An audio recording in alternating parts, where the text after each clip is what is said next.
And we'll see if he decides to attack early in leg number one. TUGA will be in the Portugal kits, all red.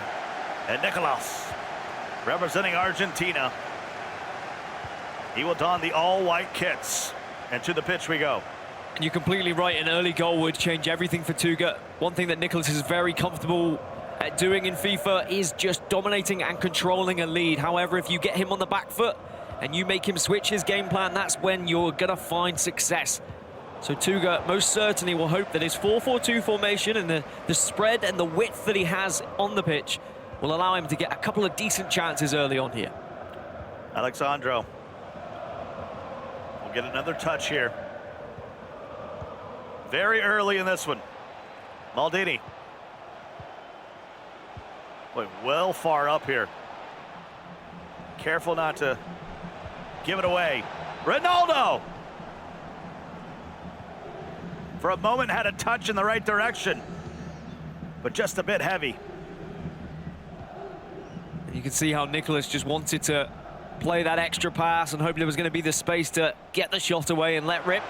But it's TUGA now on the counter, and this is where he's dangerous, but cut out by Maldini.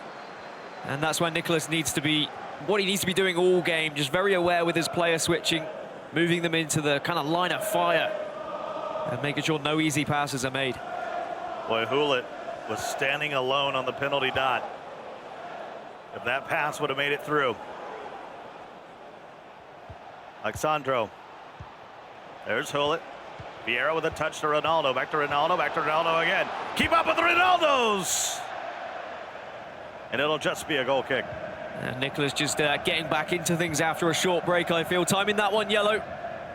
Even if he'd hit it green, though, I think the keeper movement from TUGA was good enough. As TUGA streams forward once again. Of course, this is his best tournament to date, reaching the console final. He fell short in the semi-finals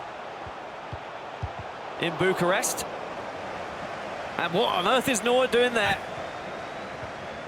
I'm glad you stepped in on that because it was getting quite awkward for the German there in the frame. Of course, he admits that he can play several positions on the pitch. Maybe not at this level. Better served as a keeper. But he loves using the foot when you talk about Neuer. Frustration again, though, for NICOLAS. Another missed timing for him, and he's starting to get on himself because arguably he could be 2 up if he had hit both of them green, so he'll know that those are chances that have gone missing. Neymar. Try to step over, but it's Vieira that steps him out of there. It's incredible defense again from NICOLAS. I was mentioning earlier on the desk, you have 2 options when defending. You can either pressure or you could just track the man, and both NICOLAS and Tex, one thing they do very well is they switch between both of those options. They pressure and track. It's really incredible. Mbappe, boy, has he made his mark here in Atlanta. Neymar. Alexandro up from left back. What a chance for a counter here. Vieira back to R9. CR7. And there is Ronaldo! Just goes begging.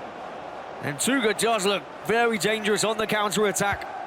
NICOLAS needs to be well aware that if he makes any sort of pass and it goes wayward, he has to immediately retreat to stop the onslaught of TUGA. But a bit of space on the right wing here. It seems to be NICOLAS's choice of attack. Maybe he's noticed a vulnerability on the left-hand side of Marcelo. When you got double Ronaldo, Neymar, and Mbappe all coming forward at the same time on a counter, it's dangerous to say the least. Neymar. All the way back to Vieira. Somehow finds its way to Cancelo. Hullet will switch the pitch. Marcelo with one of his first touches for TUGA. Varane gets over to Cancelo. Ronaldo gets it to Cancelo. Back out to Mbappe.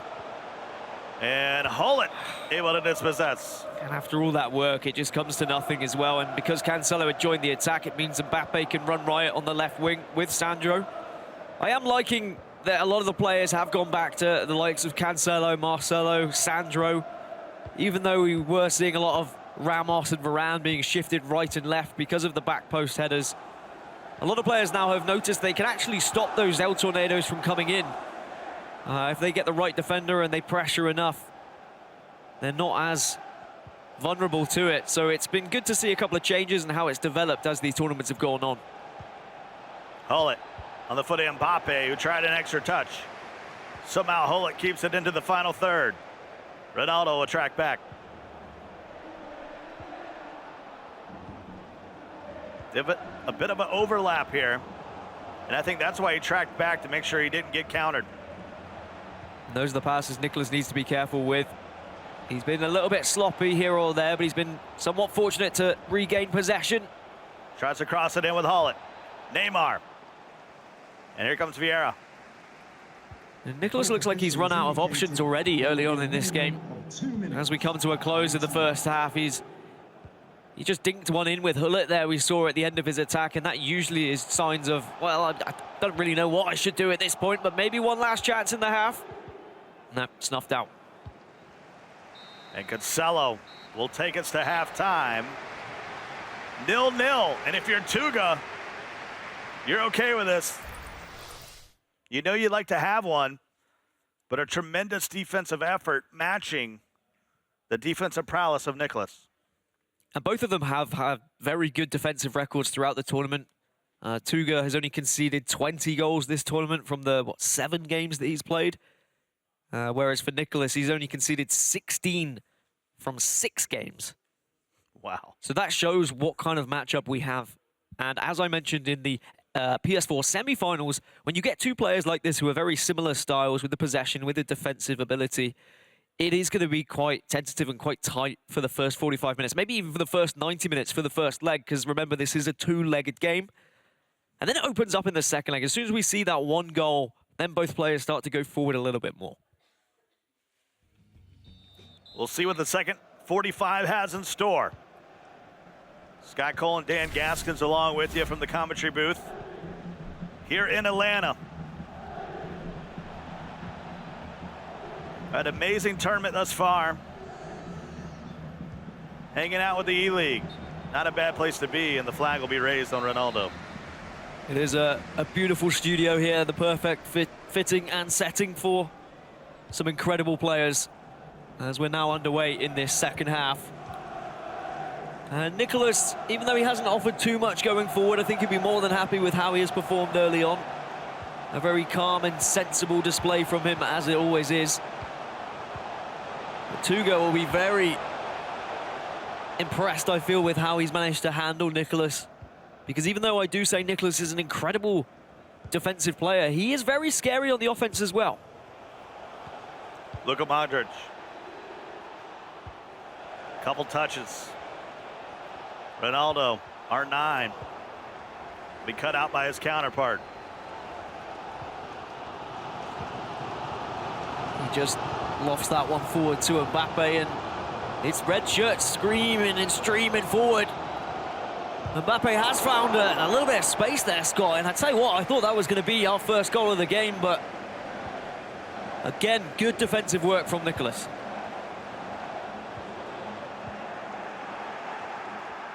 Mbappe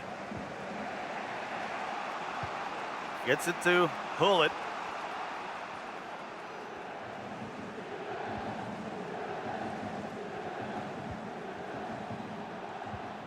Ronaldo now. Back to Luka.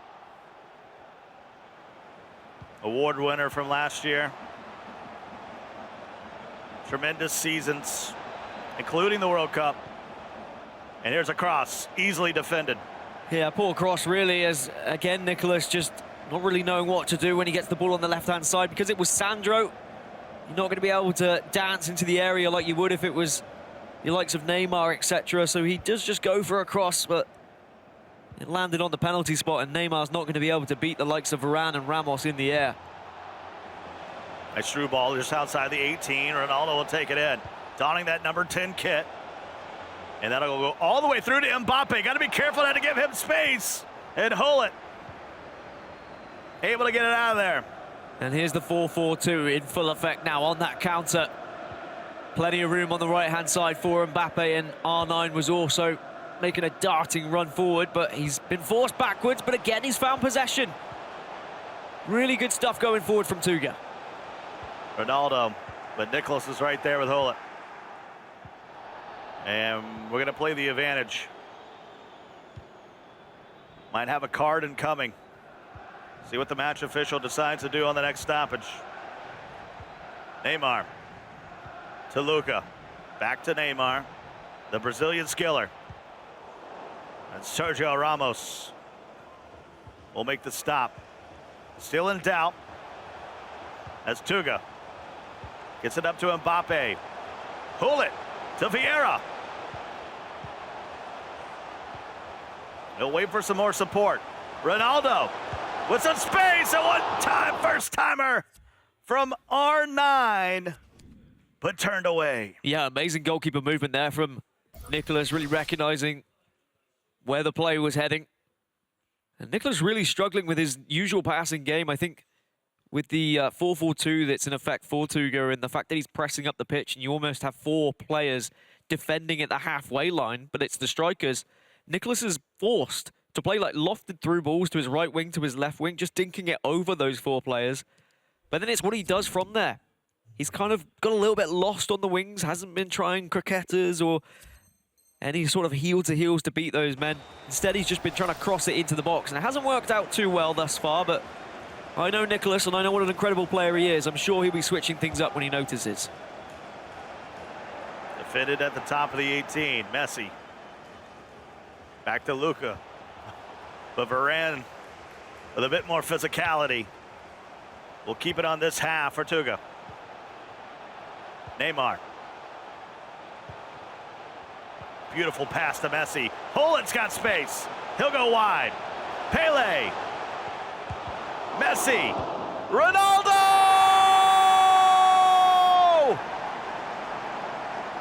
And it has all been TUGA, I've got to say. He's been the one going forward. He's looked dangerous. NICOLAS has defended well. But you make your own luck. And if you're going to just start trying those shots from the box, eventually you're going to get that opportunity on a clear goal. And it's going to be a shame now for NICOLAS. He's going to have to come back from behind. But I feel like that might be what he needed. He hasn't looked like himself. He hasn't looked like the same player that we saw in the semi-final. So I feel like now going a goal behind, that might just make him a little bit more of an attacking mentality going into the rest of this first leg and heading into the second leg. Take a look at it again. The captain, Cristiano Ronaldo, just lifting it like a butterfly with sore feet, just gliding to the back of the net. Does butterfly have feet? That's going to be my question for you, Scott. Don't Google it either. I know what you're like. How many feet does a butterfly have? I assume bugs actually don't have feet. I mean, I assume we're talking about legs. Well, speaking of legs, Hullet, very long legs, and it is nice that in this 4-4-2 we see the likes of Luka Modric being introduced on both sides, to be honest. Fresh faces. And that's what happens when you stray away from the traditional 4-2-3-1 that has been dominating the meta as of late.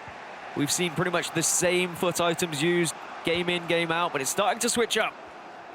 I'm just saying, if a butterfly had sore feet, it would not want to land and just float.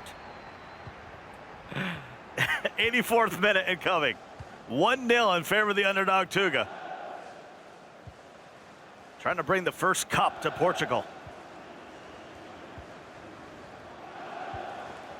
Marcelo with a beautiful lofted through ball to Neymar. He'll play it all the way back. Just a couple Brazilians kicking it old school. Modric back and forth with Messi. Boy, he's looking to get another here before the 90. He's going to take as much time as he needs limit that possession. Inside the 18 now, Neymar. And Messi couldn't get a touch on it. Ronaldo, though, in CR7. Twice a banger. Bang, bang. And it's just a one-touch football from TUGA, making it impossible for Nicolas to close him down and apply pressure. So quick at passing it around, and then a nice turn from Neymar. Unfortunate that Messi wasn't able to put it away first time, but the deflection allows Ronaldo to put that second one in, and TUGA quite rightly erupts, as some of his fans did in the crowd. Because what a moment this is, and what a chance for TUGA at this tournament. As I said, if he were to win, he would be able to leap up the leaderboards around the top 5 mark. He would overtake the likes of Hasu, who beat him in the Foot Champions Cup 3 in the semi-finals. And you have to feel, if he was able to win and get to around, what, 2,263 Global Series ranking points would be his total, that surely would be securing him playoffs, if not even further, securing him the E-World Cup finals.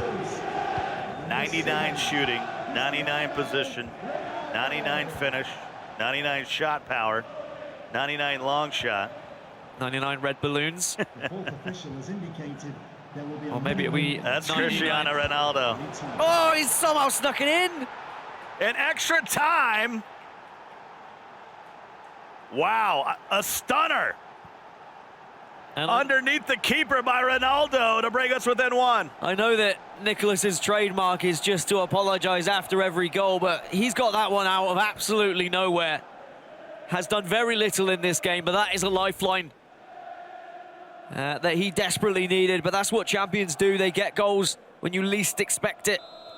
As soon as TUGA was probably feeling comfortable, thought he had this first leg all wrapped up and in the bag, Nicolas denies the clean sheet. We saw the coaches were able to have a word at the end of the first leg, and there might be a couple of tactics change, whether it's just width, depth, or even formation. Something needs to happen for Nicolas. Certainly in the semi-final, when Paolo Neto was going up against TUGA, he switched things up to a 4-2-2 and found himself way more comfortable against the 4-4-2. So we'll see what happens for Nicolas here. Mbappe. What can't he do? Neymar. That Mbappe just plays, I mean, and the stats are fantastic. But for some reason, he plays beyond even what the stats say. Vieira. And I'm speaking of those ratings. Mbappe again. Will there be some foreshadowing? Nicolas says no. And Nicolas was just trying to break through the wall there in the opening stages of this game, hoping to actually just claw one back early on to make this far more easy. But TUGA survives, and that might be the story of this second leg of, can he survive? Can he withstand the pressure that inevitably is going to be arriving from Nicolas, or can TUGA apply some pressure of his own? He does like to try and kill off games. We saw that in the semi-final.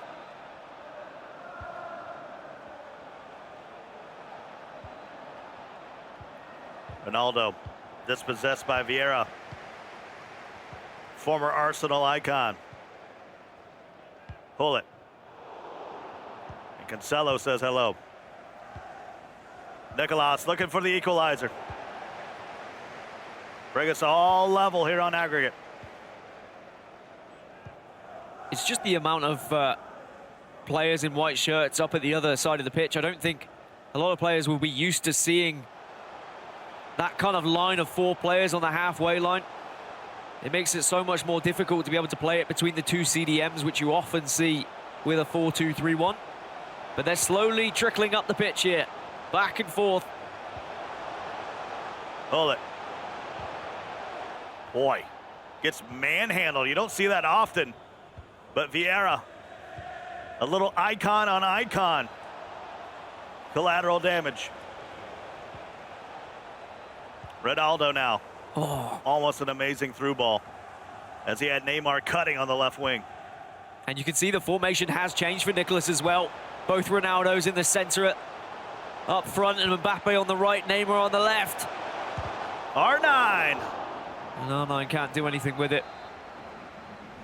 But he's really trying to counteract that 4-4-2, and it looks like he's gone for the 4-2-2 or maybe a 4-4-2 of his own with those two wingers pushed up the pitch. Cancelo on the short corner. Mbappe. Try to get cheeky with a cross. Try to catch NICOLAS off guard.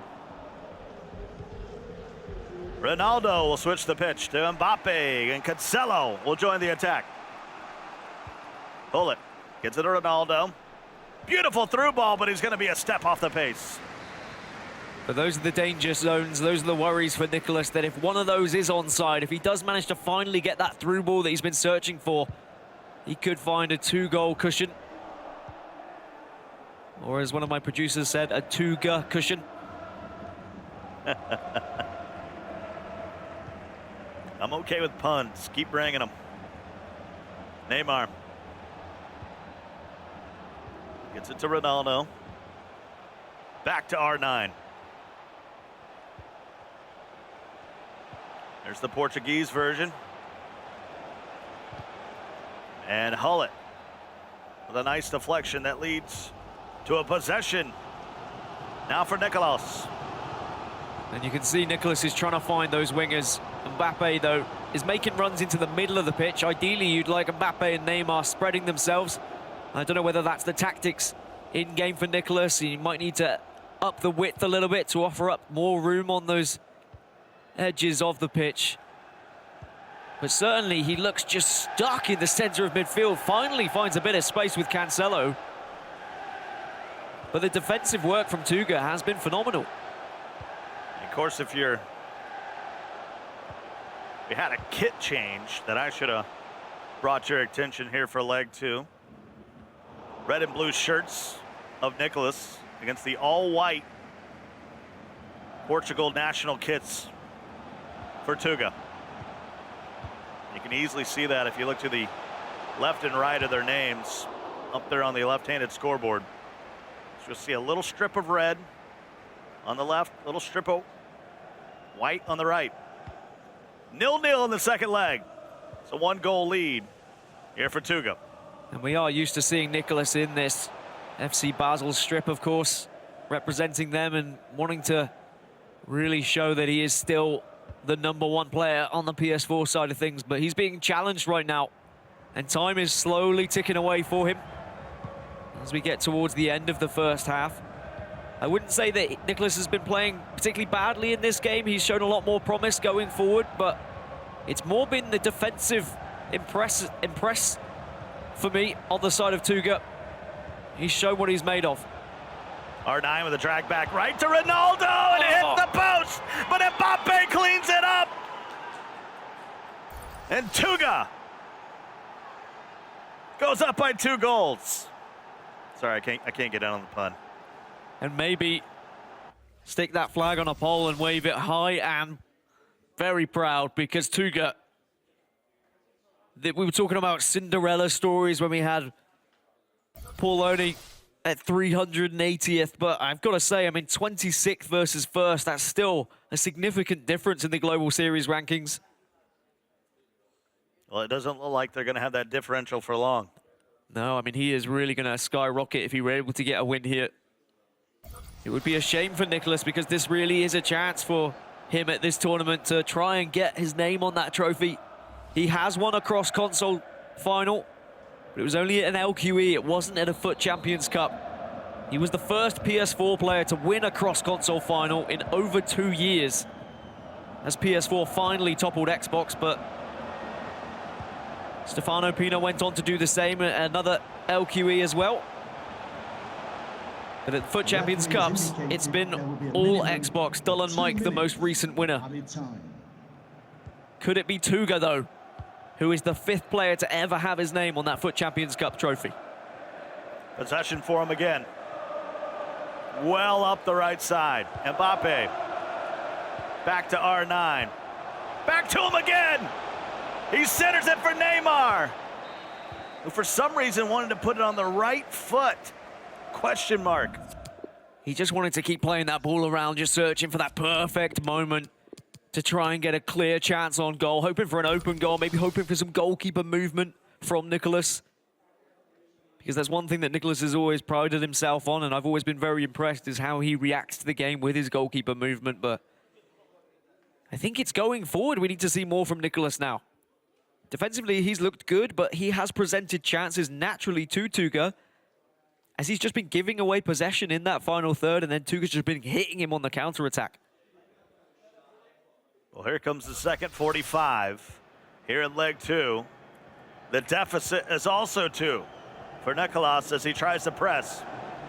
TUGA with the possession. Vieira. R9 plays it back to Vieira again. Ronaldo to Neymar. There's Hullet now. Swings it out wide. Cancelo coming up from right back. The Juve star will put it on the Brazilian icon. Vieira thought he had CR7 at the penalty dot. And now we are seeing Nicolas really throwing things forward now. 4-2-2. Eusebio joins the front line. Mbappe there as well. Neymar on the left, and it's Cristiano Ronaldo at the back post. And the header finds the crossbar only. And Nicolas may be resorting to a lot of crosses now to try and get back into this game, it would seem. Luka will cross it in, and that just missed. I believe that was CR7. And I said right from the get-go that if you can get ahead against Nicolas, you're going to force him out of his comfort zone, force him away from that 4-2-3-1 that he's so dominant with. And now with the 4-2-2, he doesn't look as good. But one goal could change anything. It could give Nicolas that confidence once again in this PS4 final. Nicolas on the advancement. Once again, tracking back as Hullet. And Ronaldo seeing it. That's R9.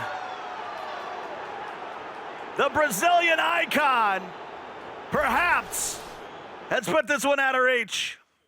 Still a long way to go. Not quite to the hour mark. But what a strike right here from R9. But I think you might be right. This could be out of reach now for Nicolas. Even at 1 goal behind, I'd say that he'd been struggling going forward, but maybe it's just going to force, and then we're going to scare, and we're going to produce the Nicolas that we're used to seeing. Mike LaBelle was saying that Mo Aubameyang took Nicolas right down to a very close affair, and it brought the best out of Nicolas. Maybe he's going to erupt here and really show what he's made of in these final 30 minutes, because he needs to, otherwise his tournament's going to be over. Neymar. Nice couple step overs, little ball roll. Alessandro will serve it in, still loose. And De Gea will finally jump on it. And now time management for TUGA. Hold on to that ball when it's in the goalkeeper's hands. Hold it at your feet when you're on the wing as well. Just keep the ball away from your opponent. We heard from Tex during his semi-final. He said, I just stopped any opportunity of Megabit having the ball, and that's how I closed out the game. TUGA needs to do exactly that here. De Gea.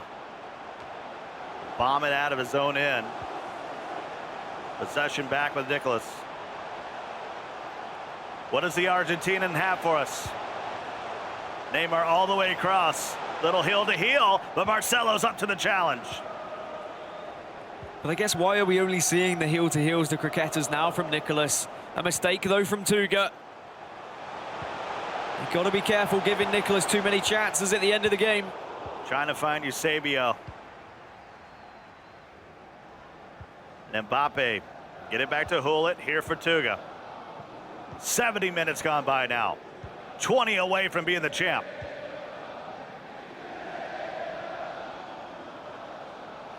Well, he's fine to take his time. Vieira finds himself way up the pitch. Neymar now. We'll get it to, and that's it. That'll do it. R9 has put TUGA up 5-1 on aggregate, 3-0 over Nicolas, and a final, what the what? I mean, we always say that Nicolas almost seems like he's playing a game of chess. Well, that's game, set, and match for TUGA. securing himself 1,500 Global Series points, pushing him all the way up to around 4th place, I believe. It's absolutely incredible that he's managed to do that. What a moment for him. Man, just underneath the keeper. And I'll just say it, NICOLAS has been rocking with Neuer all tournament long. His defense has kept Neuer in check, but with this formation change, Neuer's become a bit exposed. And we often do see jumps in Global Series rankings. So often we see players rise through the ranks. But to see someone jump from 26th to 4th, a whole 22 places up the leaderboards, that shows what one good tournament can do for you. And to be there in 4th place at this stage of the season, that's going to be his E-World Cup place sorted. Cello challenging Luca, who just adding more to the story, to the legend that now is the Portuguese TUGA. NICOLAS, who had one of the best defensive records in the tournament before this game, has seen 6 goals fly past his goalkeeper. And TUGA is running riot. And of course, naturally, as NICOLAS pushes forward, there are going to be more gaps at the back. So maybe the scoreline doesn't truly represent how NICOLAS has performed. But I have to say, he's been outclassed by TUGA here, both defensively and offensively. But it's still been another incredible tournament for NICOLAS, another console final for him. And still, of course, 850 Global Series ranking points secured for himself, which will still have him firmly at the top. Just ahead, well, I say just ahead, firmly ahead of Stefano Pina in 2nd. Finally saw the difference that Luca could make with that 99 long shot. Pele! And here comes the card. Ferdinand. Certainly is going to go in the books as the match official, also taking his time. 6-1 on aggregate, 4-0 in the second, and it is a red, and rightfully so. Yeah, and then that's when, you know, frustration just starts to kick in and you just bring that player down. Adds insult to injury a little bit. Remember, the only goal was an extra time after the 90 in stoppage. And it was against the run of play, if I'm completely honest. Sure. TUGA has really shown what he's made of in this console final, and he's going to be feeling confident regardless of who he has to face in the cross-console final against the Xbox winner. Of course, that's what's coming up next. Tex found his way into the Xbox final, and he'll be going up against MS Dosari shortly after this. And that is certainly going to be a mouth-watering one as well. Yeah, this is our final commentary for you and I, partner. It has been an absolute honor to be amongst FIFA ranks, the FIFA community, and I know some other communities are going to be upset with it, but it truly is my favorite video game of all time since 1996. Oh, it's been a pleasure to be alongside you as well, Scott. I think you've done a fantastic job, as TUGA has done here. NICOLAS looking for a mere consolation goal at this point, and he's not even able to find that because TUGA still switched on, still moving the goalkeeper. Absolute focus to the very end from him. He's your deserved PS4 winner. And what a tournament he's had. By the way, the game was a little easier on Sega Genesis back in the day. And that'll do it. TUGA is your PlayStation 4 champ here in Atlanta in the FUT Champions Cup, February.